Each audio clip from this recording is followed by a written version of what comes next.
आज आमच्या गावाच्या यात्रेचा पहिला दिवस आणि होळी. तरीही आज आम्ही रानात गेलो होतो. कारण असं मागच्या 15 दिवसापासून सुरू असलेली बिटाची काढणी आणि त्यानंतर रानात झालेलं हे गवत आणि याला काही काढायला लेबर मिळत नाही. वांग्याला वांगी लागायला सुरुवात झाली तरीसुद्धा याची खुरपणी काही व्यवस्थित झाली नाही आहे. आणि याचीच खुरपणी करण्यासाठी आज आम्ही दोघीही सकाळी सकाळी रानात आलो होतो.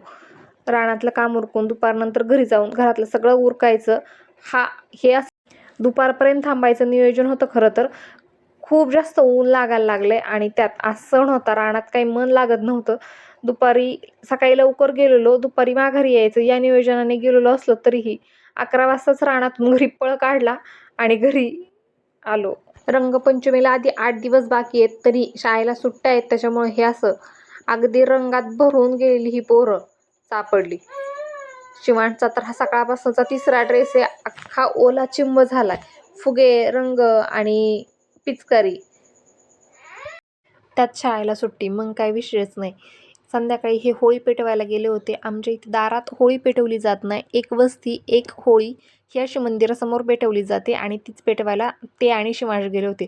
त्याआधी होळी टाकवा, बिच्चू आणि इंचू बनवण्याचा प्रयोग चालू होता आजीबरोबर आणि मी ह्या चुलीवरच्या स्वयंपाकाचा आईता आस्वाद घेतला. असा संपवला आजचा आमचा दिवस.